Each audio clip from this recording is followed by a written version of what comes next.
간암 말기입니다. 정밀 검사는 4주 뒤에 가능합니다. 세계 최고라는 병원에서 한 아버지는 이 말을 들어야 했습니다. 확진조차 한 달을 기다리라는 통보였습니다. 하버드 출신 의사는 담담했죠. 그런데 같은 영상 자료를 들고 한국에 도착한 순간 모든 전제가 흔들리기 시작했습니다. 4주를 기다리라던 검사는 단 2시간 만에 끝났고 가장 먼저 뒤집힌 건 말기라는 단정이었습니다. 무엇이 달랐을까요? 지금부터 기다림 대신 의심을 선택한 한 아버지가 한 가족의 시간을 되돌린 그 이야기를 시작하겠습니다.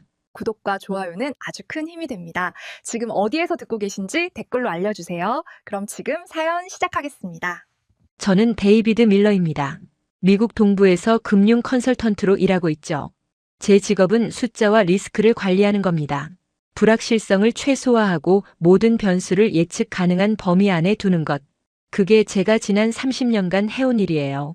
그런데 딸 에밀리의 간에 생긴 종양 앞에서 저는 완전히 무력해졌습니다. 정밀 검사는 4주 뒤에 가능합니다. 담당 의사의 목소리는 차분했어요. 마치 날씨를 설명하듯 담담했죠. 하지만 제 귀에는 그 말이 무책임하게 들렸습니다. 4주요? 한 달을? 그냥 기다리라고요? 병원은 보스턴에서도 손꼽히는 곳이었습니다. 의사는 하버드 출신의 저널에 논문도 여러 편 실은 유명한 분이었죠. 진료실 벽에는 각종 인증서와 감사패가 빼곡했어요. 그러나 그 권위가 제게는 아무 위안이 되지 않았습니다. 의사는 2개의 모니터를 나란히 켜고 영상을 띄웠어요. MRI와 CT였죠. 화면 속 딸의 간에는 희끄무레한 음영들이 여러 개 보였습니다. 간암 말기 가능성이 큽니다. 다발성 전이가 의심됩니다. 그는 마우스로 화면을 가리키며 설명했어요. 저는 고개를 끄덕였지만 사실 아무것도 이해하지 못했습니다. 제 머릿속은 말기라는 단어로 가득 찼거든요. 확진을 위해서는 조직 검사와 PET 스캔이 필요합니다. 현재 대기 기간이 약 4주 정도 됩니다. 그때 제가 처음으로 질문했어요. 4주요? 그 사이에 상태가 악화되면 어떻게 하죠? 걱정하실 필요 없습니다. 이미 말기 단계라면 4주가 큰 차이를 만들지 않습니다. 그 대답이 저를 더 혼란스럽게 했습니다. 이미 끝이라는 건가요? 그런데 왜 검사는 하는 거죠? 확인도 안 된 상태에서 어떻게 그렇게 단정적으로 말할 수 있는 건가요? 저는 금융 컨설턴트입니다. 리스크 관리가 제 전문이에요. 그런데 이 상황에서 리스크는 대기라는 이름으로 방치되고 있었습니다. 제가 이해할 수 없는 건 속도가 아니었어요. 태도였죠. 왜 이렇게 빨리 끝을 말하면서 왜 이렇게 느리게 확인하려는 건가요? 그날 밤 저는 딸의 진단서를 다시 읽었습니다. 문장들은 단정적이었어요. 간암 말기 의심, 다발성 병변, 예후 불량. 그런데 이상했어요. 숫자와 설명 사이에 빈칸이 너무 많았거든요. 종양의 성장 속도는 언급되지 않았어요. 경계는 불명확이라는 한 단어로 정리되어 있었죠. 혈액 수치는 정상 범위 아니었고요. 제가 보기엔 뭔가 맞지 않는 퍼즐 같았습니다. 저는 그 빈칸들이 불안했어요. 너무 많은 결론이 너무 적은 질문 위에 놓여 있었습니다. 그리고 그 결론은 제 딸의 생명이 4주 뒤까지 기다려도 된다고 말하고 있었어요. 간은 침묵하지만 종양은 시간을 먹고 자랍니다. 그 사실을 모를 리 없는 사람들이 왜 기다리라고만 하는지 저는 도저히 이해할 수 없었습니다. 그날 밤 저는 결심했어요. 이 빈칸들을 그냥 두고 기다릴 수는 없다고요. 누군가는 이 질문들에 답해야 했습니다. 그리고 만약 이곳에서 그 답을 찾을 수 없다면 저는 다른 곳을 찾아야 했죠. 에밀리는 아프다고 크게 말하지 않았습니다. 그 아이는 원래 그런 성격이에요. 12살 때 팔이 부러졌을 때도 학교에서 돌아와서야 조용히 말했죠. 아빠, 병원 가야 할 것 같아요. 이번에도 마찬가지였습니다. 다만 제가 눈치챈 건 작은 변화들이었어요. 식탁 앞에서 젓가락을 내려놓는 시간이 길어졌죠. 좋아하던 연어구이도 두어 입 먹고는 배불러요라고 했고요. 오후가 되면 이유 없이 소파에 앉아 눈을 감고 있었습니다. 피곤해? 응, 좀. 그게 전부였어요. 황달도 없었고 극심한 통증도 없었습니다. 그 점이 오히려 저를 더 혼란스럽게 했어요. 말기라면서 왜 이렇게 조용한 건가요? 저는 숫자에 익숙한 사람입니다. 30년간 재무제표를 분석하며 살아왔거든요. 의상 신호는 언제나 미세하게 먼저 나타나요. 급격한 변화보다 작은 패턴의 변화가 더 중요한 경우가 많죠. 딸의 혈액 검사 수치를 다시 봤습니다. 간 수치들 둘 다 정상 범위 아니었어요. 담즙 수치도 정상. 종양 표지자도 크게 높지 않았죠. 이상하네. 제 옆에 앉아있던 아내 수잔이 물었어요. 뭐가? 수치가 너무 정상이야. 말기라면 이렇게 안정적일 수가 없어. 의사 선생님이 그럴 수도 있다고 했잖아. 간암은 증상이 늦게 나타난다고. 수잔의 말이 맞았어요. 의사는 분명히 그렇게 말했습니다.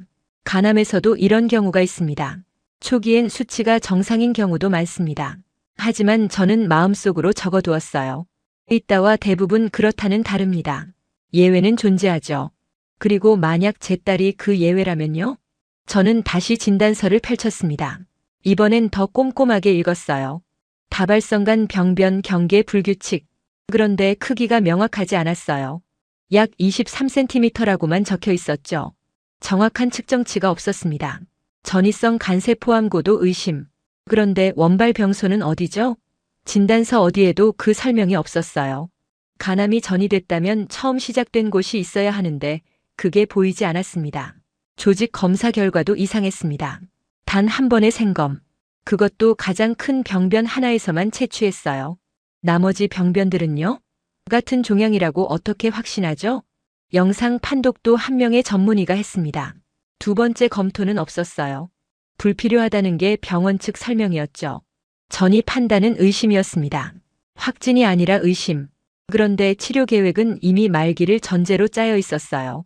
저는 펜을 들고 종이에 적기 시작했습니다. 정상 혈액 수치, 불명확한 종양 크기, 단일 조직 검사, 두 번째 의견 부재, 원발 병소 미확인, 의심 단계의 전이 판단. 이 모든 불확실성 위에 말기라는 단어만 유독 또렷했습니다. 당신 뭐 하는 거야? 수잔이 제 어깨 너머로 봤어요. 검증하는 거야. 의사를 믿어야지. 믿어. 하지만 확인도 해야 해. 금융업계에서 배운 게 있어요. 신뢰와 검증은 별개라는 것. 아무리 유명한 펀드 매니저라도 실사는 해야 합니다. 아무리 권위 있는 보고서라도 숫자는 다시 봐야 하죠. 왜 의료는 다를까요? 왜 의사의 판단은 절대적이어야 할까요? 저는 그날 밤 인터넷을 뒤지기 시작했습니다. 간암 말기의 전형적인 증상, 혈액 수치 패턴, 영상 소견. 제가 본 건 명확했어요. 에밀리의 경우는 전형적이지 않았습니다. 의학 논문도 찾아봤어요. 간암 오진 사례, 희귀 간종양 간별 진단. 읽으면 읽을수록 의문이 커졌죠. 왜 다른 가능성은 검토하지 않았을까요? 새벽 3시가 넘어서야 저는 노트북을 덮었습니다. 머릿속은 복잡했지만 한 가지는 분명했어요. 이 진단은 완성되지 않았다는 것. 다음 날 아침 저는 딸의 방문을 열었어요. 에밀리는 침대에 앉아 노트북으로 뭔가를 보고 있었죠. 안 아파? 응. 그냥 좀 피곤해. 많이? 아니, 견딜만해. 저는 딸의 얼굴을 봤습니다. 창백하지 않았어요. 눈도 맑았고요. 말기 환자의 얼굴이 아니었죠. 그 순간 확신이 들었습니다. 뭔가 잘못됐다고. 이 진단엔 빈칸이 너무 많다고. 그리고 그 빈칸을 채우지 않으면 제 딸의 생명이 그 틈새로 빠져나갈 수도 있다고요.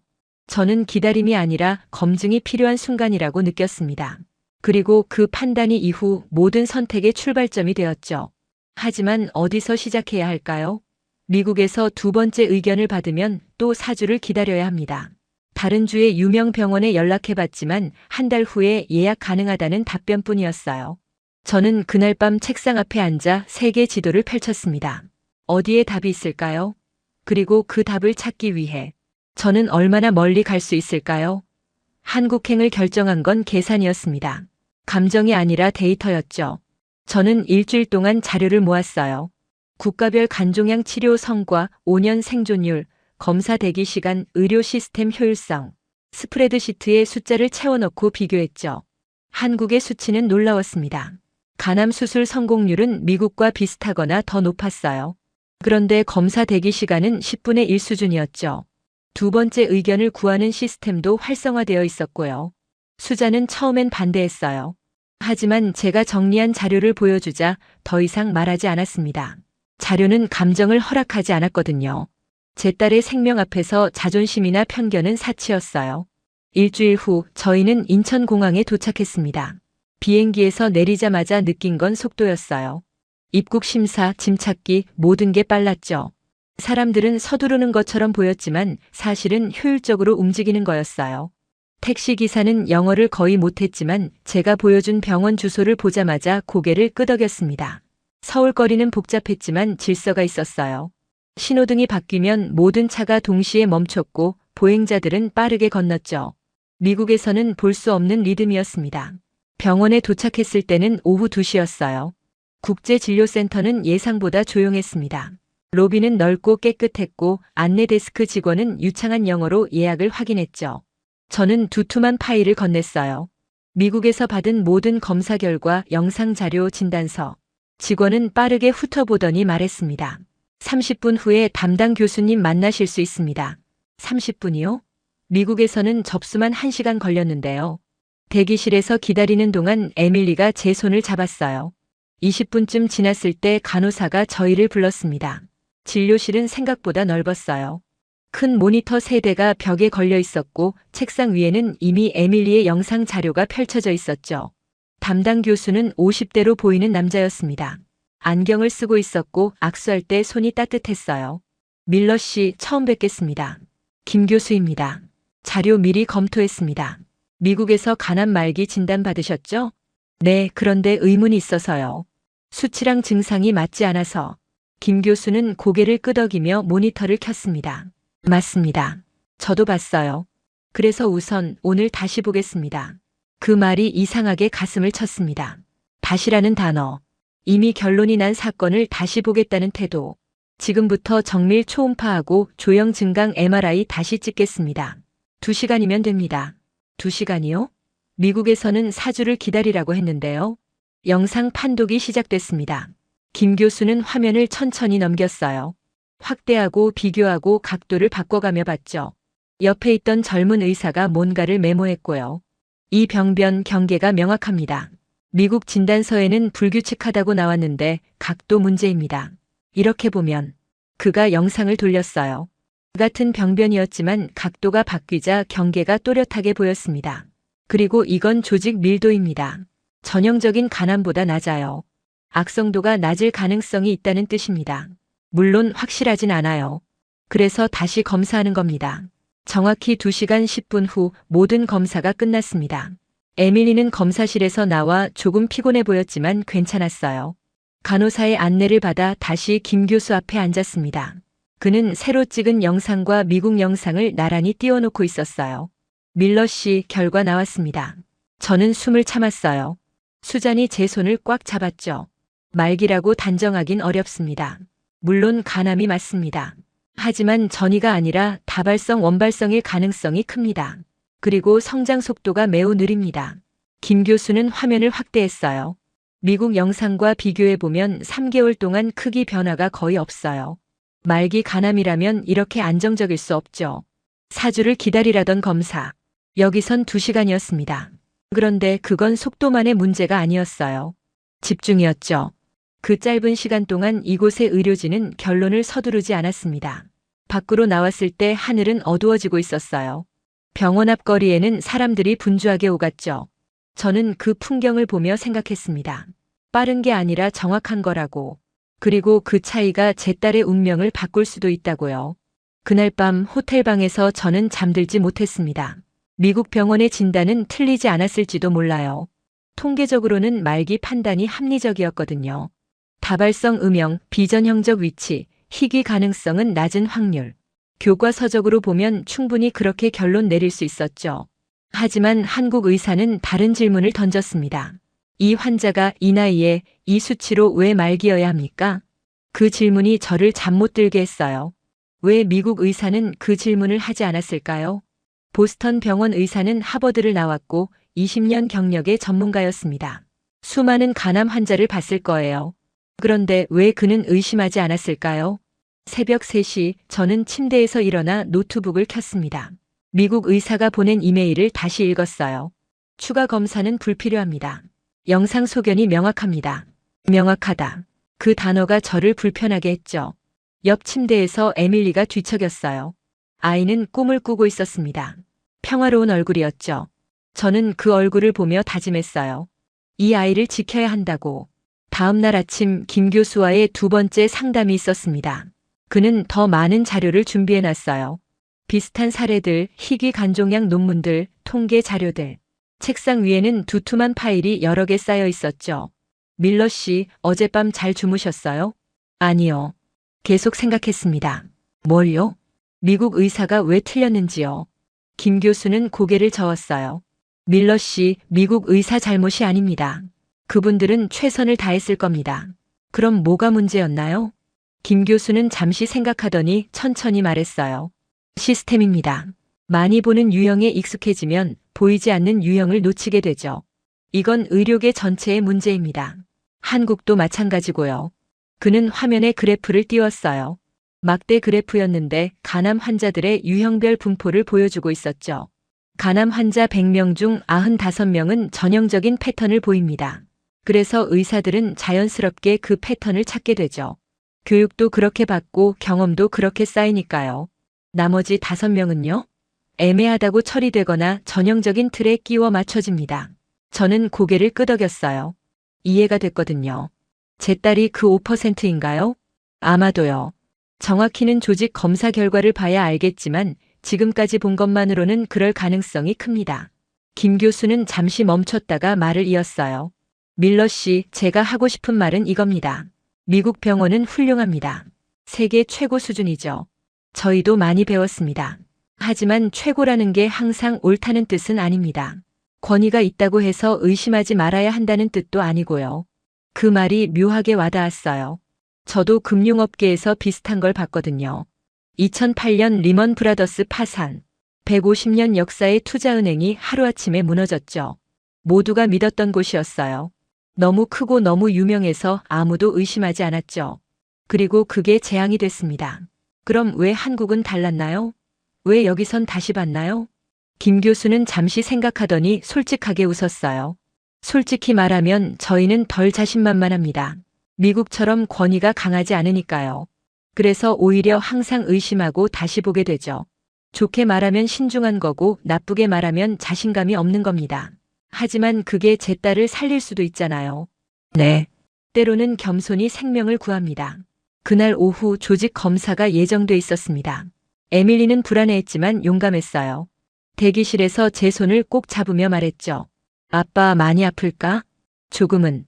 하지만 금방 끝날 거야. 나 잘할 수 있을까? 너는 지금까지 잘해왔어. 오늘도 잘할 거야. 수잔이 에밀리의 다른 손을 잡았어요. 그렇게 셋이서 검사실로 들어갔죠. 검사실은 생각보다 밝았습니다. 의료진들은 친절했고 에밀리를 편안하게 해주려고 노력했어요. 한 간호사는 서툰 영어로 말했죠. 괜찮아요. 용감해요, 당신. 에밀리가 처음으로 웃었습니다. 저는 복도에서 기다렸어요. 수잔과 에밀리만 검사실에 남았죠.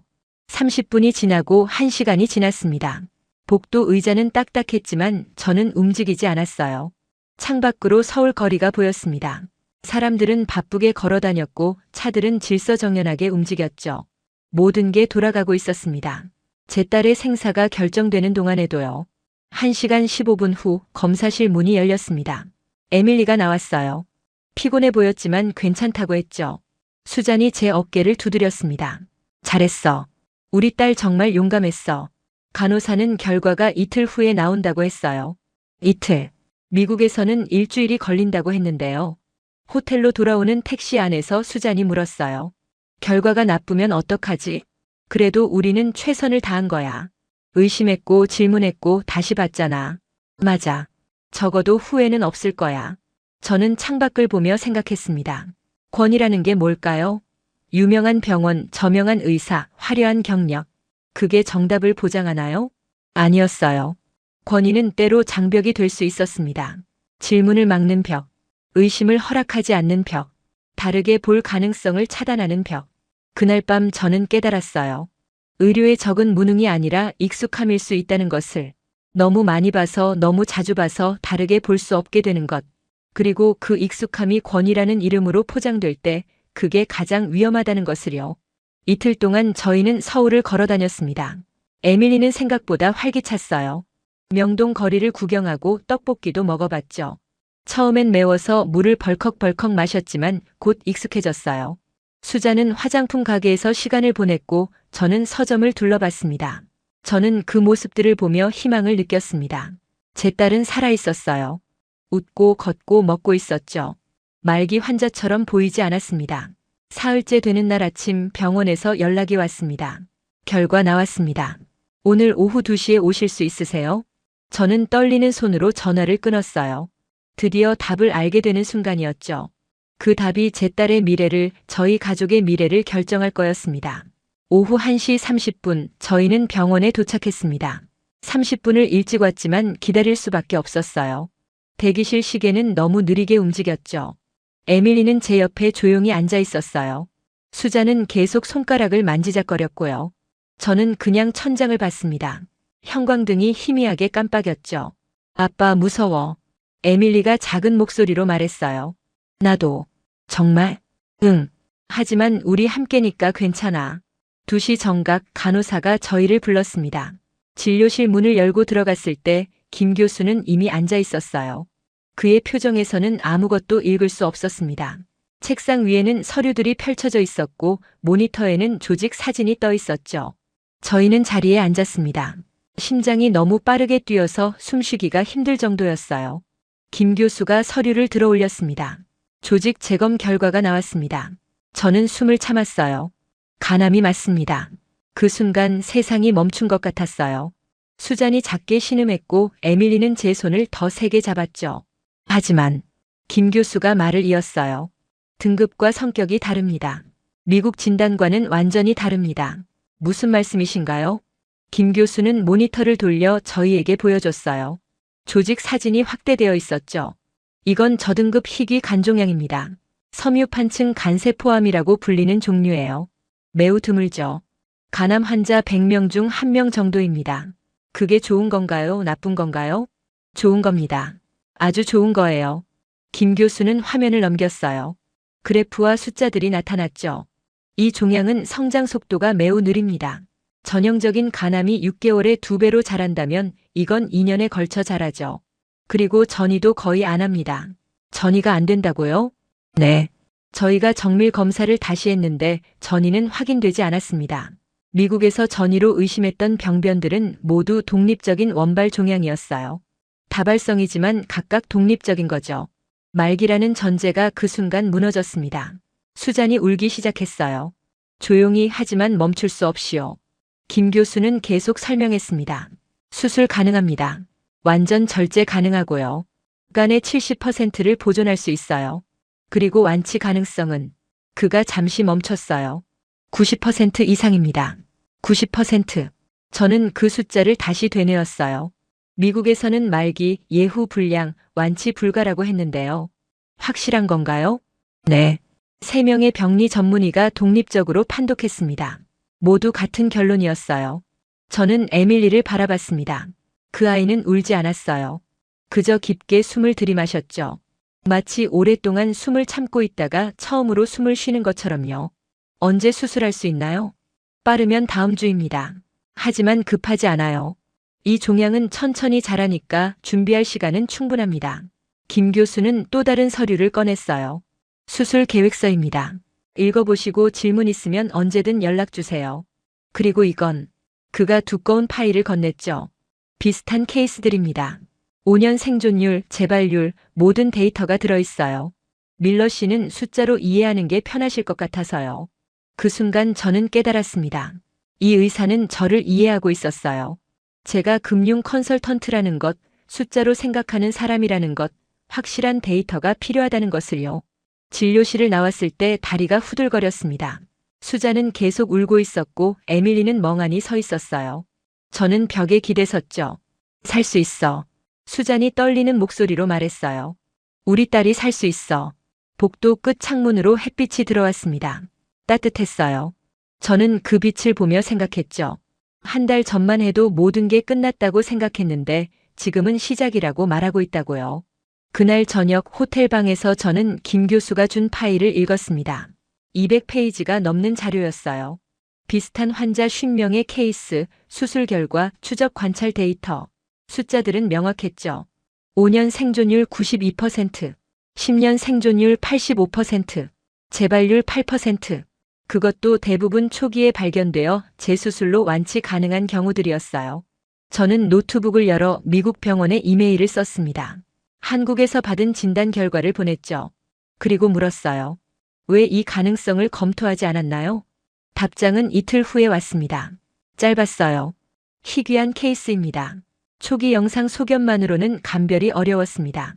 추가 소견에 감사드립니다. 변명도 아니고 사과도 아니었어요. 그냥 사실의 나열이었죠. 저는 그 이메일을 읽으며 화가 났습니다. 하지만 동시에 이해도 됐어요. 그들은 틀린 게 아니었어요. 다만 충분히 보지 않았을 뿐이죠. 한 번 더 질문하지 않았을 뿐. 권위에 기대어 결론을 서둘렀을 뿐이에요. 에밀리는 그날 밤 처음으로 깊이 잠들었습니다. 악몽도 없었고 중간에 깨지도 않았어요. 수잔도 마찬가지였죠. 저만 잠들지 못했습니다.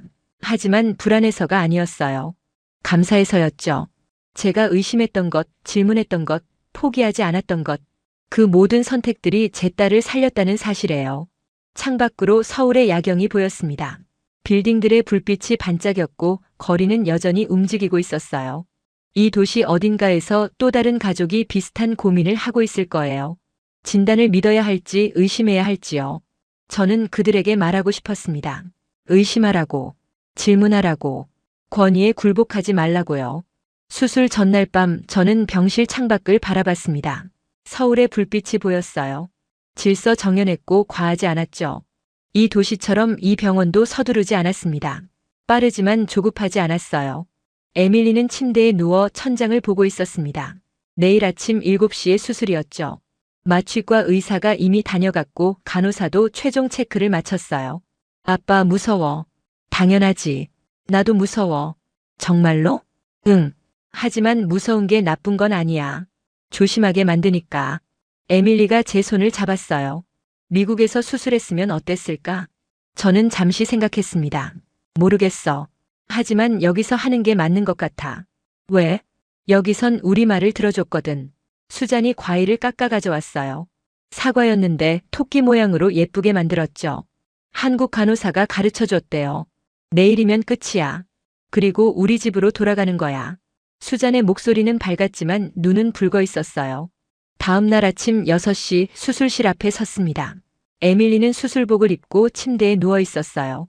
작아 보였죠. 김 교수가 나타났습니다. 수술복을 입고 있었지만 모자는 아직 쓰지 않았어요. 밀러 씨, 걱정 마세요. 확실한 것만 하겠습니다. 그 말이 제 인생에서 가장 신뢰가 갔습니다. 확실한 것만. 과장도 없고 거짓 희망도 없었어요. 그냥 사실이었죠. 감사합니다, 교수님. 제가 할 일을 할 뿐입니다. 4시간 정도 걸릴 거예요. 기다리시는 동안 국제진료센터에서 쉬세요. 수술실 문이 닫혔습니다. 저는 그 문을 한참 동안 바라봤어요. 저 너머에서 제 딸의 생명을 구하는 일이 벌어지고 있었죠. 대기실에서 저는 김 교수가 준 자료를 다시 읽었습니다. 같은 수술을 받은 환자들의 경과. 대부분 성공적이었어요. 하지만 100%는 아니었죠. 존경은 선언이 아니라 인정이라는 걸 저는 그때 처음 알았습니다. 미국 병원은 세계 최고라고 스스로 말했어요. 벽에 걸린 인증서들, 유명한 의사들, 최신 장비들. 모든 게 권위를 과시했죠. 하지만 한국 병원은 달랐습니다. 김 교수는 자신이 최고라고 말하지 않았어요. 그냥 확실한 것만 하겠다고 했죠. 과장하지 않았고 겸손했어요. 그런데 그 겸손이 오히려 신뢰를 만들었습니다. 자기 확신에 가득 찬 권위보다 조심스럽게 다시 보는 태도가 더 믿음직스러웠어요. 3시간이 지났을 때 간호사가 나왔습니다. 순조롭게 진행되고 있습니다. 조금만 더 기다려주세요. 짧은 보고였지만 충분했어요. 4시간 15분 후 수술실 문이 열렸습니다. 김 교수가 나왔어요. 마스크를 벗으며 말했죠. 성공적이었습니다. 종양 모두 제거했고 절제면도 깨끗합니다. 간 기능은 70% 보존됐어요. 수잔이 주저앉았습니다. 울면서 웃었죠. 저도 눈물이 났어요. 언제 깨어나나요? 1시간 후쯤 회복실에서 깨어날 겁니다. 그때 보실 수 있어요. 김 교수는 피곤해 보였지만 만족스러운 표정이었어요. 밀러 씨, 잘 오셨습니다. 미국에서 그냥 받아들이지 않고 여기까지 오신 거 옳은 선택이었어요. 교수님 덕분입니다. 아니요. 밀러 씨가 포기하지 않은 덕분입니다. 회복실에서 에밀리를 봤을 때 그 아이는 눈을 뜨고 있었어요. 약에 취해 있었지만 저를 알아봤죠. 아빠. 응, 나야. 다 끝났어. 아파. 알아. 하지만 살았어. 내가 살았어. 에밀리가 희미하게 웃었습니다. 그리고 다시 잠들었어요. 저는 그 얼굴을 보며 생각했습니다. 권위란 뭘까요? 유명하다는 것? 많은 사람이 인정한다는 것? 아니었어요. 진짜 권위는 겸손에서 나왔습니다. 자기 한계를 아는 것, 다시 볼 수 있는 용기, 확실하지 않으면 인정하는 정직함. 김 교수는 화려하지 않았어요. 하지만 그는 제 딸을 살렸습니다. 의심하고 질문하고 다시 보는 과정을 통해서요. 그날 밤 저는 깨달았습니다. 의료는 과학이지만 동시에 태도라는 것을요. 그리고 때로는 태도가 기술보다 중요하다는 것을요. 수술 후 일주일이 지났습니다.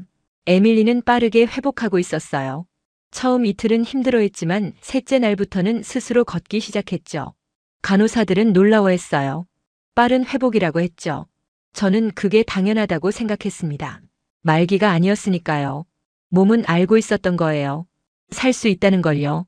병실 창가에 앉아 저는 미국 병원에서 받았던 진단서를 다시 꺼냈습니다. 간암 말기 의심, 다발성 전이 가능성, 예후 불량.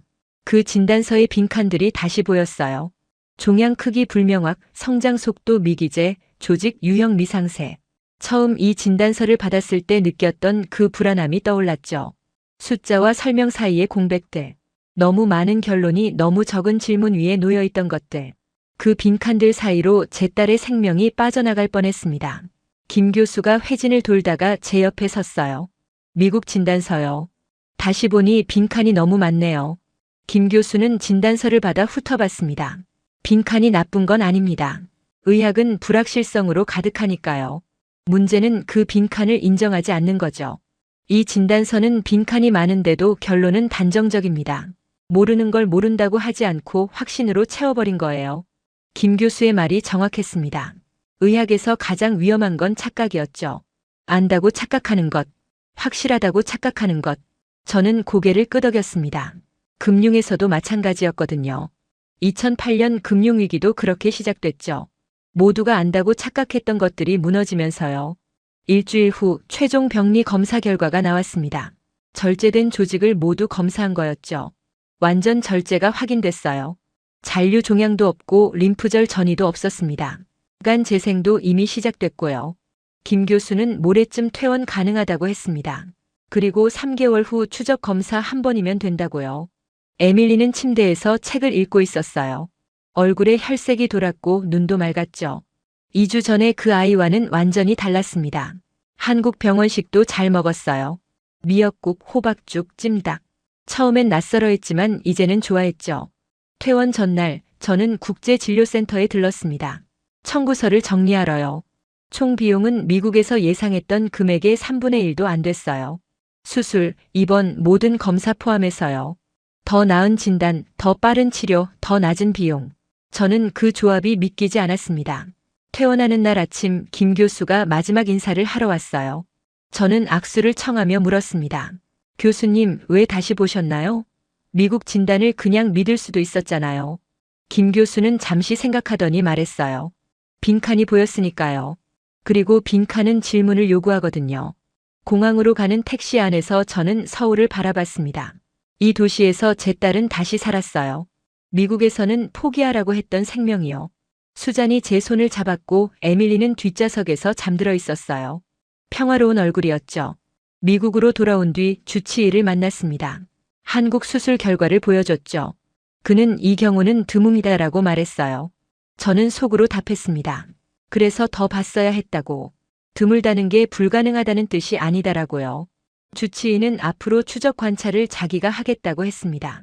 저는 정중하게 거절했어요. 한국으로 갈 거라고 했죠. 3개월마다요. 그건 단순한 선택이 아니었어요. 신뢰의 문제였죠. 저는 빈칸을 인정하는 의료진을 원했습니다. 확신보다 질문을 선택하는 사람들을요. 그날 밤 저는 진단서를 다시 봤습니다. 처음 받았을 때 느꼈던 불안함, 숫자 사이의 공백들, 설명되지 않은 부분들. 그 빈칸들이 딸의 생명을 삼키지 못했어요. 우리가 질문했으니까요. 의심했으니까요. 포기하지 않았으니까요. 빈칸은 약점이 아니었습니다. 기회였죠. 다시 볼 기회, 질문할 기회, 더 나은 답을 찾을 기회. 그리고 우리는 그 기회를 잡았습니다. 저는 그날 밤 깨달았어요. 의료는 과학이지만 동시에 태도라는 것을요. 확실하지 않은 것을 확실하다고 우기는 것보다 모르는 것을 모른다고 인정하는 게 더 용기 있는 일이라는 것을요. 3개월이 지났습니다.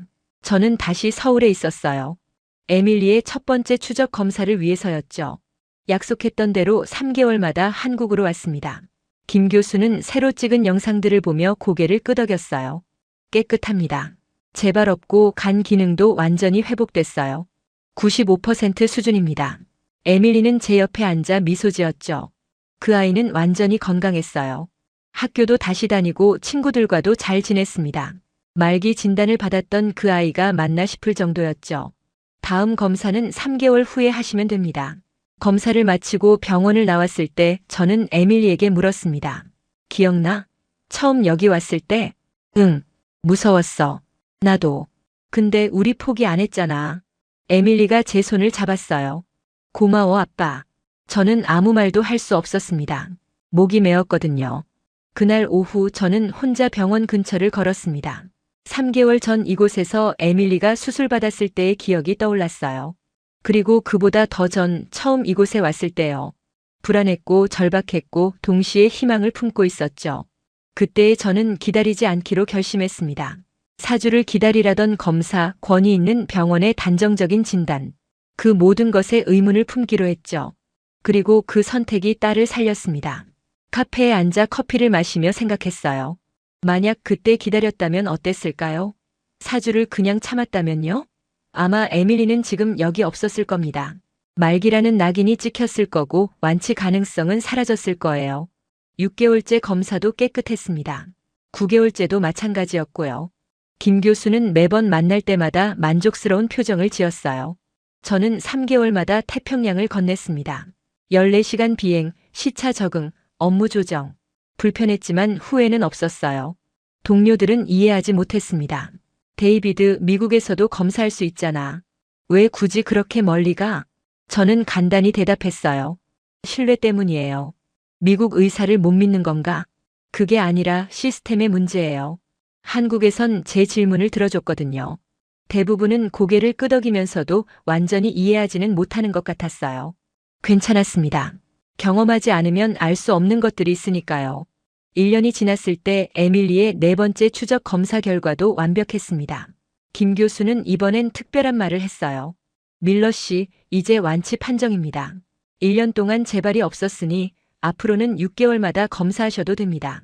완치. 1년 반 전만 해도 말기였던 아이가 이제 완치였습니다. 저는 그 말을 듣는 순간 무릎에 힘이 풀렸어요. 수자는 울기 시작했고요. 교수님 정말 감사합니다. 제가 할 일을 했을 뿐입니다. 밀러 씨가 포기하지 않으신 덕분이에요. 저는 호텔로 돌아와 창밖을 바라봤습니다.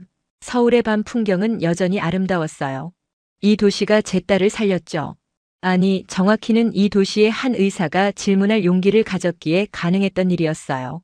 미국으로 돌아온 후 저는 제 경험을 나누기 시작했습니다. 회사 동료들에게, 친구들에게, 만나는 사람들마다요. 권위를 맹신하지 말라고. 의심하는 게 무례한 게 아니라고요. 한 친구가 물었어요.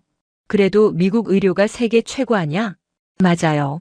하지만 최고라고 해서 항상 옳은 건 아니에요. 제 딸이 그걸 증명했죠. 어떤 사람들은 이해했고 어떤 사람들은 고개를 가로저었습니다. 괜찮았어요. 제가 할 수 있는 건 이야기하는 것뿐이니까요. 그리고 누군가는 들을 거예요.